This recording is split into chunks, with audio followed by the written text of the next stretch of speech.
Transformers Black Arachnia de la gamme Beast Wars Return Beast Machine au Japon, référence BWR4, figurine deluxe de la gamme Beast Wars Returns, nom de Beast Machine au Japon, car Beast Machine est tout simplement la suite de Beast Wars.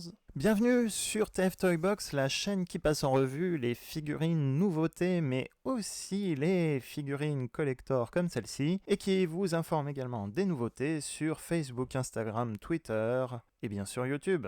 Vidéo spéciale aujourd'hui puisqu'on va passer en revue une figurine que je cherchais depuis quelques temps, une figurine rétro. Je vous en parle depuis quelques temps, je réfléchis à faire ce type de vidéo également. Et alors que Black Arachnia Kingdom est sorti en ce moment depuis janvier un peu partout dans le monde, je suis tombé sur un de mes Graals, une version très rare de Black Arachnia Beast Machine de début des années 2000. Ces vidéos rétro vont être l'occasion de mettre parfois en comparaison ces anciennes figurines avec les nouvelles figurines War for Cybertron, figurines récentes, et Kingdom pour la partie Beast Wars. Si cette vidéo vous plaît, n'oubliez pas de laisser un petit pouce positif sur cette vidéo. Si vous découvrez cette chaîne et que la vidéo vous plaît, n'hésitez pas à vous abonner à la chaîne et activer la petite cloche pour recevoir automatiquement les futures vidéos. Comme d'habitude, on va passer en revue la figurine d'abord, le packaging, le mode robot, la transformation très rapidement et le mode animal, avec quelques petites comparaisons, mais tout de suite on passe au packaging. Packaging, notre figurine se présente dans un blister d'époque en japonais puisque c'est la version Takara. Alors, bref, historique du personnage, je vous remets le lien de la vidéo de Black Arachnia Kingdom. En gros, sachez que c'est une Predacon qui travaille au début avec Megatron contre Optimus, Cheetor et les Maximals. À la fin de la série Beast Wars et donc pour la série Beast Machine, en gros, elle devient un Maximal. J'en dis pas plus, mais Beast Machine débute donc avec un groupe de Maximals formé uniquement d'animaux qui vont se battre contre Beast Wars Megatron, qui contrôle une armée de Vehicon et qui veut imposer un monde totalement technologique sur les animaux organiques. Et c'est pourquoi les animaux, les Maximals de cette série, sont ce qui s'appelle technorganiques dans la série, composés biologiquement à la fois d'un mélange de métal et à la fois de parties organiques. D'où le look un petit peu particulier et futuriste de cette araignée. On revient sur le packaging, on retrouve le logo Transformers Beast Wars en haut à gauche en japonais, avec des dessins des Maximo et des Vehicon issus du dessin animé Beast Machine. On retrouve le logo Toys R Us en haut à gauche, puisque au Japon, les figurines Beast Machine étaient toutes des exclusivités Toys R Us. Alors tous les jouets Beast Machine ne sont pas sortis au Japon, seulement ceux qu'on voit apparaître dans le dessin animé. Et parce que Takara avait sorti 2 saisons inédites de Beast Wars 2 et Beast Wars Neo, ces figurines de Beast Machine sont arrivées 2-3 ans sur le marché japonais après le reste du monde. Takara en aura profité, comme pour Black Arachnia, donc de revoir totalement les couleurs de certains personnages pour les adapter aux couleurs du dessin animé, et également renommer la série puisque Transformers Beast Machine s'appelle Beast Wars Return comme on le voit à l'avant et sur le côté de l'emballage. Black Arachnia a la référence BR04, et peut-être parce que c'était tout simplement une fille, elle a été réalisée avec 1000 exemplaires de moins que ses compagnons de la vague 1 Beast Machine au Japon. Alors même en l'ayant eu d'occasion, je peux enlever le carton du plastique de l'emballage et le remettre plus tard. Ça glisse tout simplement comme ceci. On a donc notre Black Arachnia, notre araignée en mode animal dans l'emballage. Je vais mettre le plastique de côté très vite. Au dos, on retrouvera donc certainement ce qui représente la fiche d'identité de Black Arachnia ou le texte descriptif en tout cas de Beast Wars Return / Beast Machine au Japon ainsi que les instructions de Black Arachnia, conversion de mode animal en mode robot. On retrouve donc notre araignée Black Arachnia en mode araignée technorganique. La version Beast Machine était une des premières figurines à sortir à l'époque en 2000 et était plutôt violette. Donc Takara a déjà rectifié le tir avec la couleur en lui donnant une couleur plutôt rose ou mauve clair. Toujours différent mais qui se rapproche plus du dessin animé. Une belle araignée qui fait bien peur avec des belles mandibules, des beaux crochets, des petites taches vertes sur l'abdomen et sur les jambes également de l'araignée. Une transformation plutôt ingénieuse puisque les pattes du milieu vont former la jambe, les pattes arrière vont former les bras, et ici on a deux pattes avant qui sont des pattes accessoires entre guillemets. D'ailleurs on voit que les mandibules sont articulées. Elles sont articulées, précisément les pattes avant, une fois écartées, peuvent bouger les deux mandibules, les quatre mandibules de l'araignée, et elles sont indépendantes. Donc si vous bougez que d'un côté, les mandibules uniquement d'un côté vont bouger. On voit en transparence aussi des yeux verts qui basculent du bas en haut par la transparence de la tête jaune. Il y a 6 yeux qui sont dessinés, mais l'œil peut se déplacer, entre guillemets, l'œil peint en vert en dessous peut se déplacer dans les différents orbites. Une araignée donc bien monstrueuse, malgré que ce soit une maximale. Alors forcément, elle a un peu vieilli, elle a un peu de vécu, elle est sortie en 2004 d'ailleurs et pas 2003, mais tient très bien debout, et les articulations Beast Wars et Beast Machine étaient quand même bien avancées comme les figurines d'aujourd'hui. On voit un petit dard rouge en transparence à l'arrière, même si on appelle ça un dard ou pas. Et il y a un logo maximal, le Spark, l'étincelle vitale de Black Arachnia en transparence également, avec le logo maximal Beast Machine.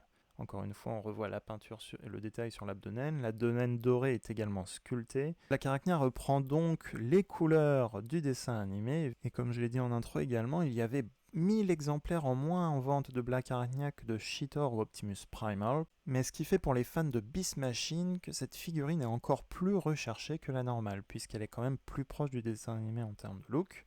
Comparaison donc avec un véhicule et donc une Fembot RC ici en mode robot, et Cheetor de la gamme Kingdom en bas en mode animal pour comparer les tailles.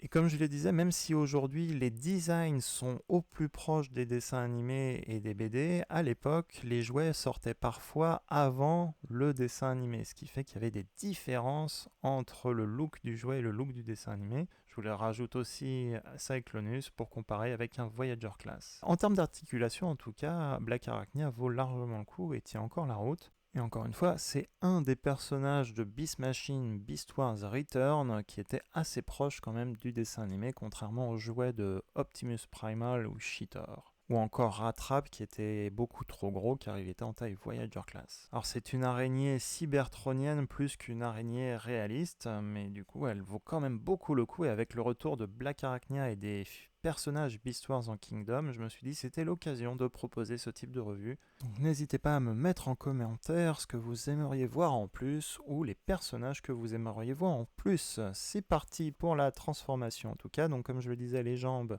les pattes du milieu vont former les jambes du robot. Alors j'y vais doucement parce qu'elle est forcément un petit peu ancienne, et il y a des petits picots un petit peu partout le long de la jambe. On va pouvoir aussi enclypter les jambes comme ceci. Je vais mettre presque en accéléré la partie transformation car on l'a vu dans les instructions, il y a à peine 8 étapes. Elle reste quand même très simple à transformer malgré le niveau de détail de cette figurine qui est extrêmement proche, mine de rien, du look du dessin animé. Même si on a vu qu'en termes de couleur, il y a des différences. On baisse l'abdomen. Je vous remets quand même en détail le petit dard sculpté, tout l'abdomen qui est sculpté, il y a des traits, il y a des détails mécaniques, c'est vraiment une belle petite figurine. Et oui, je ne sais pas si on dit un dard pour une araignée, mais on baisse donc l'abdomen, on fait pivoter la figurine au niveau de la taille, et on baisse les bras. On retrouve donc les bases de notre figurine Black Arachnia en mode robot, maximal Black Arachnia cette fois, toujours avec ses yeux verts. Alors forcément ce sera pas aussi bien proportionné que le design du dessin animé qui était très raffiné et qui pouvait grandir et rétrécir à volonté pendant la transformation entre le mode animal et le mode robot. On a quand même des jambes extrêmement fines. Un petit conseil à l'époque était de laisser les pieds pliés, les pieds de l'araignée allongés pour la rendre encore plus grande et plus proche du dessin animé. Mais bien sûr, elle ne tiendra pas forcément toute seule debout, donc il faut un support pour l'aider. Des bras très spéciaux avec un trou dans le bras et des grandes griffes vertes en plastique un peu mou, qui peuvent donc percer les armures des Vehicon sur Cybertron. qu'on peut poser à volonté, comme je le disais. On va regarder en détail le visage avec des yeux verts. Elle a même les lèvres, du rouge à lèvres sur le visage. Les articulations étaient toutes sur des ball joints quasiment à l'époque, donc on pouvait facilement bouger les jambes, les bras, la taille et la tête. Petit gimmick propre à Black Arachnia dans Beast Machine, elle pouvait avoir 6 yeux et révéler 4 yeux de plus dans le dessin animé, et ce gimmick est conservé en jouet, donc son casque peut révéler 4 autres yeux en transparent vert. Bien sûr, c'est pas aussi joli que dans le dessin animé, déjà le casque, la tête même était violette de mémoire.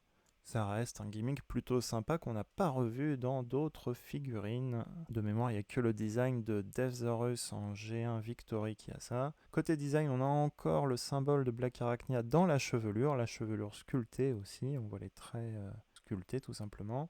Et forcément, j'allais la faire venir pour la comparaison. Black Arachnia War for Cybertron Kingdom, sorti en 2021. Figurine de luxe, on voit donc la différence. Déjà à l'époque, Black Arachnia était une très grande de luxe dans la gamme Beast Machine par rapport aux autres. Et on voit que le design est totalement différent, même pour les autres personnages du dessin animé, entre Beast Wars et Beast Machine. Comparaison aussi avec une figurine Earthrise Barricade. Une chouette représentation de Black Arachnia quand même. Une des rares fembots de l'époque, début des années 2000, il n'y avait pas beaucoup de femmes Transformers dans les dessins animés. Et l'avantage de ce petit Graal par Takara est que les couleurs sont un peu plus fidèles au dessin animé. J'espère qu'elle vous a plu. Comme d'habitude, n'hésitez pas à suivre les réseaux sociaux Instagram, Facebook, Twitter. N'oubliez pas aussi de vous abonner à la chaîne YouTube et d'activer la petite cloche pour recevoir automatiquement les futures vidéos si ce n'est pas déjà fait. Laissez également un petit pouce si cette vidéo vous a plu et si vous aimeriez voir d'autres figurines rétro, n'hésitez pas à le dire en commentaire. En tout cas, j'espère que cette vidéo vous a plu. Je suis plutôt fan des Vehicon en termes de figurines de l'époque, mais Black Arachnia donc est une très bonne représentation pour la version Takara du personnage du dessin animé. Et le niveau d'articulation montre que ça tient toujours la route aujourd'hui, plusieurs années après. Comme je disais, format spécial cette semaine, on revient sur une nouveauté pour la prochaine vidéo, une nouveauté Studio Series. J'espère que cette revue vous a plu et en attendant, à très bientôt pour une prochaine vidéo.